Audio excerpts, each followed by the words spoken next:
it's you celebrating that person, death. So it's celebration. So celebration, it means good news, good information, and the good things you remember about that person. So I think that's where the focus should be. Mohammed, there have been some reports suggesting that she very, very strongly criticized her former husband, the late Nelson Mandela, the Madiba, for his approach. In fact, she went to the extent of saying that the Madiba actually sold out, that he cut a very bad deal for the indigenous Africans of South Africa. Was he justified? I think essentially that criticism, that bold stance, exemplifies who she was.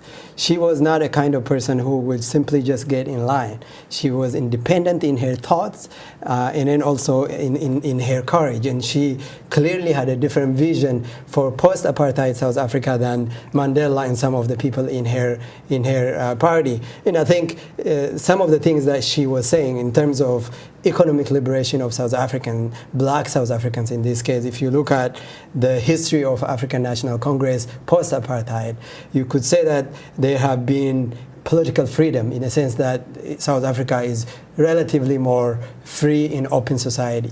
But when you talk about poverty and black people not getting their fair share of the deal in terms of economic emancipation, that economic message is really essentially what is now fueling the EFF movement by Julius Malema, who was Jacob Zuma's former ally and had a fallout. And that message that Mandela gave too much ground and that he was focused more on bringing this country together, creating a rainbow nation, as opposed to redressing some of the complex and very challenging things that they fought about. And again, Winnie was a very complex figure, and no one leader is perfect. And people tend to point out the bad things that she was allegedly involved in. But truth of the matter is, what apartheid did to South Africa and the people of South Africa is unconscionable. And I think when people talk about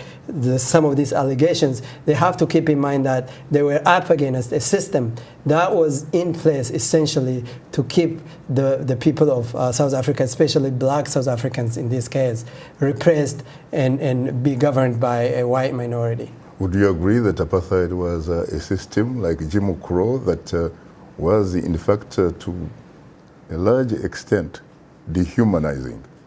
Absolutely. It's not that it was not only was it dehumanizing, but they also had control of the land and control of everything.